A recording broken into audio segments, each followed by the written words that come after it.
happily for both of them then. Now, the famous General William Tecumseh Sherman refused a great honor, Mr. Adams? The nomination to the presidency. Yes. What was the famous line with which he announced He said that if nominated, he would not accept it, and if elected, he would not serve. Yes, there was no question about what Mr. Sherman, General Sherman, meant. He did not choose to run. What distinction did Sinclair Lewis refuse? Mr. Kieran? Nobel Prize for Literature. No. No. You got that wrong. No, I Mr. got Adams.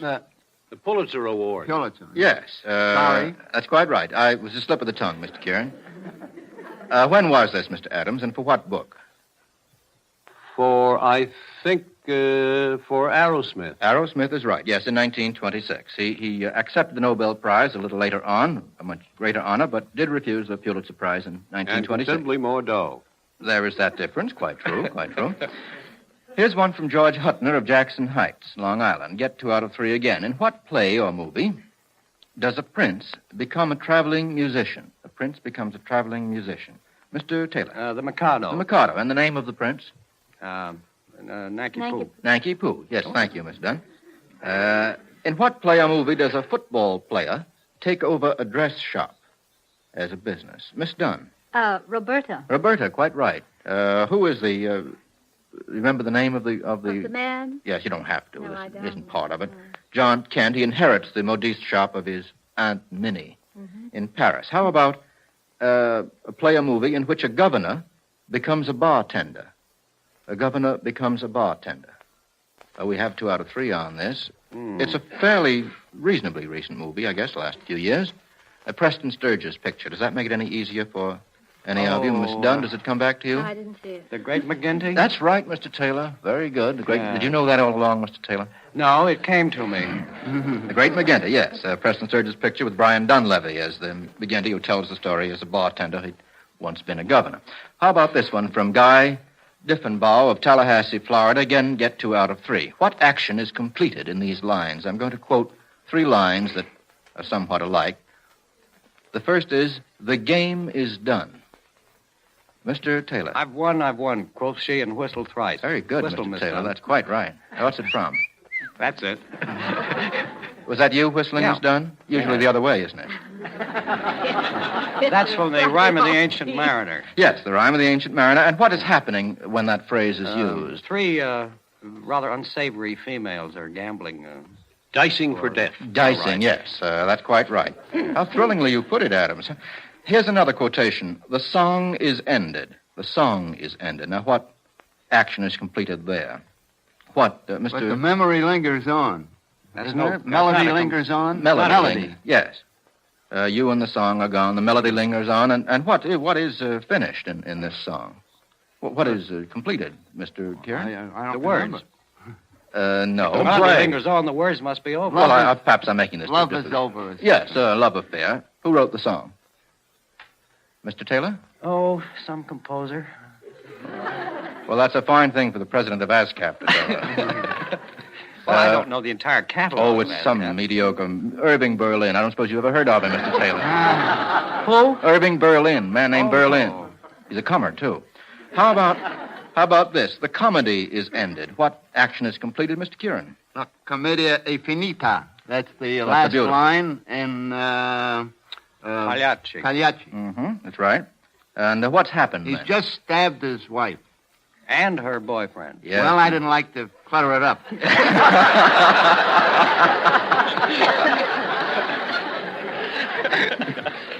Yes, they're the last words of Canio, as Mr. Kieran reminds us.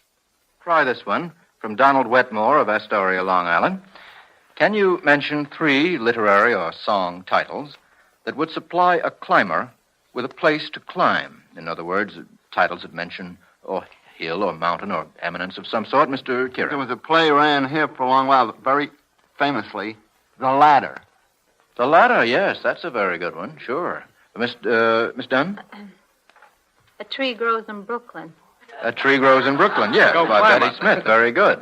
Can you think of any other title, just one more, that would give us a place to climb, to ascend? Mountains, hills, Mr. The Social Ladder. Is that a play? Oh, did you say a play? A title of I'm a play. sorry, I'm Play sorry. or a book. You're just making up phrases that you want quoted, Miss Dunn. I can No, see no. that. Mr. Kieran? Jack and the Beanstalk. Jack and the Beanstalk, a very good one, sure. There's a famous novel by Thomas Mann, The Magic Mountain. Mr. Kieran? Poe wrote the balloon hoax. Well, you a wouldn't balloon. climb a balloon, Puck exactly. of Pook's Hill. Puck of Pook's Hill, Mr. Adams? The Climbers by Clyde Fitch. That's right. The They've got no Climbers by place to Clyde go, Fitch. though. It wouldn't be a place exactly, but it's pretty good. Oh, there were a lot of places. Aren't you shortly, Miss Dunn, to appear in a movie which would have a hill or something in the title? You can mention it if you wish on this program. We're very nice that way. The hill? Yeah. Well, not a hill. Oh, a cliff? Yeah, that's Oh, yes. Yes, the White Cliff. it. Yes, the White Yes. Cliffs. I love that look of intelligence in your eye. Took a lot of spade work to get that out. I know, but it was nice going, Mr. Taylor. Oh, dear. Try this one from Mrs. Robert B. Steele of Beechwood, New Jersey. Name a German and an American soldier known as the Fox. That is, there were two different soldiers, but both had the same Mr. Kieran. Rommel, Rommel? and Marion. Yes, very General good. Marion. Yes, General Marion and The what Revolutionary War? Revolutionary War. The Swamp Fox, they called him. Rommel was known as what kind of fox? The Desert Fox. The Desert Fox. Now, what American and English statesmen are both known as the Great Commoner? Both given the same nickname, as it were. Mr. Adams? William Jennings Bryan Right. and... For the American. The Englishman, Mr. Taylor? William Ewart Gladstone. The Great Commoner? no. I don't think so. No. of Mr. course Kieran? not. Pitt. Pitt. Pitt, Well, yeah. the first name is right. William Pitt. Yes. But you... Well, of course I meant Pitt. Well, under certain conditions, Gladstone and Pitt sound so much alike, Mr. I Now, what place in Europe and also place in America are both known as the Rock? The Rock. Mr. Kieran. Alcatraz in California and in the Bay of San Francisco and Gibraltar. And Gibraltar, yes, that's quite right. Try this one from Thelma Ritter of Forest Hills, New York. I think we might get all on this. The following actors were members of the cast of an outstanding picture. In each case, an important name is omitted. In other words, I'm going to name most of the famous actors in the cast, but I'm going to leave out one. Who is the one omitted, and what's the name of the picture? Here's the first. Wallace Reed, Mae Marsh, Donald Crisp, Henry B. Walthall. I'm leaving out a famous star. Mr. Taylor. Lillian Gish. That's quite right. Lillian Gish. And The what's Birth of a picture? Nation. Very good, Mr. Taylor. Lillian Gish, The Birth of a Nation. That goes back quite a bit. Now, how about this one? Alan Jones, Helen Westley, Helen Morgan, and Miss Dunn. Miss Dunn. Who's omitted? Charlie Winninger? Charlie Winninger. And the It's Showboat. in Showboat, quite right. Now, how about, here's another set. Vivian Lee, Clark Gable, Leslie Howard. Who's omitted? What's the picture? Mr. Olivia de Havilland. Olivia de Havilland, and the picture, Miss Dunn? Gone with the Wind. Gone with the Wind. Yes, perhaps that wasn't quite as difficult as it should have been. Try this one from Yes, Fred it was. Meyer. I'm good, that's all. My golly, I take it all back, Taylor. It was a tough one. It was tough. Here's one from Fred Myers of Rochester, New York. Get all on this. If you're given the dates of a man's life, can you identify the man? Now, this is a very common problem. I'm just going to give you the dates. Who? 1770 to 1827. The man? 1770 to 1827. Very famous man. Very great man.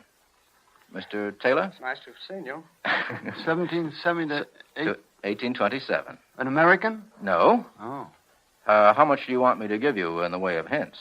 A composer. I'm not going to count you right. Oh, if you get- Beethoven. Beethoven, yes, Mr. Taylor. That's right. You don't want me to give you credit on that, though, do you? No. No. All right. How about 356 to 323 B.C.? A short life, but a merry one. 356 to 323 B.C. I wouldn't remember that. It is a little before your time. Yeah. Mr. Adams? No? Yes. Before my time, even. Oh, Julius Caesar. No. Mr. Kieran? No, Well, no. all right. What did you You say? said Julius Caesar. No, This was probably some Some Greek. Greek boy. Well, his first name was Alexander. What was his last name? Oh, yes. The Great. Alexander the Great, yes. That gives us two wrong out of two. We're doing very well. How about 1706 to 1790? 1706 to 1790. Mr. Kieran. Benjamin Franklin. Benjamin Franklin, yes. One from Mrs. Vernon Robinson of Los Angeles. Identify these mothers-in-law. Her daughter-in-law loved her so much that she traveled about with her. Mr. Taylor. Naomi. That's right, Ruth. Her and- daughter-in-law was Ruth. Ruth and Naomi, that's quite right, from the Old Testament. Here's another situation. Her daughter-in-law walked out on her, and her son joined, to his mother's amazement. Miss Dunn, was that your hand going up? Her son joined, did you say? Mm-hmm. Joined the daughter. I think you're probably going to be right on this. Mr. Mr. Would Adams? that be a stage play? Yes, it was. Silver Cord. The Silver Cord, That's yes. what I thought. Mrs. Phelps is the mother of David and the mother-in-law of Christina. How about a case in which a mother-in-law approved of her son-in-law's murder of her guest? A mother-in-law approved of her son-in-law's murder of her guest. Sounds like Shakespeare. No, it's by a very good dramatist, but not quite as good as Shakespeare. We have to get this all right. It's Fanny Farrelly and Kurt Mueller in Watch on the Rhine, Miss Hellman's famous play of a couple of years ago. Thank you, Miss Dunn and Mr. Taylor, for joining our party this evening. Information, Please, was presented especially for the American Armed Forces and their allies. That was Information, Please, from April the 24th, 1944. I love that show. I just love that show. It was amazing to me how smart some of these people were. It's like there's nothing you can do to trip them up. All right, we're going to end things up right now with an episode of The Mysterious Traveler. This one was from July the 27th, 1947, and it's entitled, now you're going to love it. Do you like bugs? Do you like insects? Well, the name of this episode is The Man Insects Hated. All right, everybody, turn the lights out. And just don't imagine that something's crawling on you, like maybe right up your leg.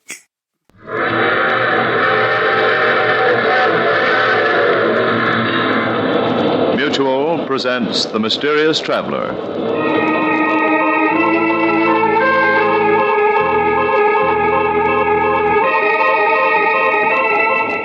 This is The Mysterious Traveler, inviting you to join me on another journey into the realm of the strange and the terrifying.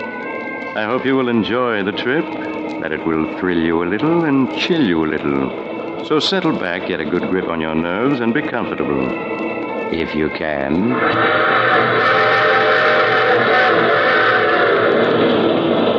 It's the end of July and rather warm, isn't it? There's probably an insect or two buzzing around in your living room right this moment, or banging against your screen trying to get in. Before we go any further, you better get rid of it. If you do, you'll breathe easier as you hear the unusual story I have for you today. The story I call The Man the Insects Hated.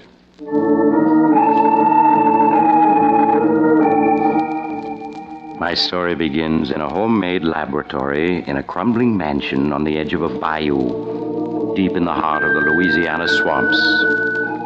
Outside, the air is filled with the strident hum and buzz of insects, uncounted swarms of them crawling and hopping and flying in the hot, lush atmosphere. Inside the laboratory, the air is filled with the same sound as a small man with graying hair lifts a wire insect trap to a table. Listen to them, Mary. How they hate me, every one of them. The flies, the bees, the hornets, the beetles, the locusts, the spiders, they all hate me. Oh, John, they don't hate you. They're just bugs. They can't hate you. Yes, but listen to them hum and buzz when I come near. They know me. And the reason they're so upset is that they know that we're enemies and that I'm going to destroy them. Destroy them utterly. All right, John. Oh, Mary, you look tired. This life we've been leading the last few months, it's very dreary for you, isn't it? It's all right, John. It doesn't matter. Oh, but it does. These swamps, they must seem like the last outpost of creation to you. You always did love the city and the lights, the movement, the gaiety. I'm all right. You mustn't worry about me. It's such a struggle. If we had someone to help us, it would be easier. But no one will come out here and work for us. Yes, I know, my darling. Believe me, I do. But it's only for a little while. Soon we'll be rich. I promise it. All right, John. I'll be patient. You do believe me, Mary. You know that I'm on the verge of success now, don't you? That last formula, you saw how quickly it killed every insect in the cage? Yes, I know. It was wonderful, John. Yes, and you know yourself what it'll mean to the world. The perfect insect killer, something much better than DDT. Why, it will be tremendous. It will make the worst jungle livable. It will cut down disease and increase the crops and...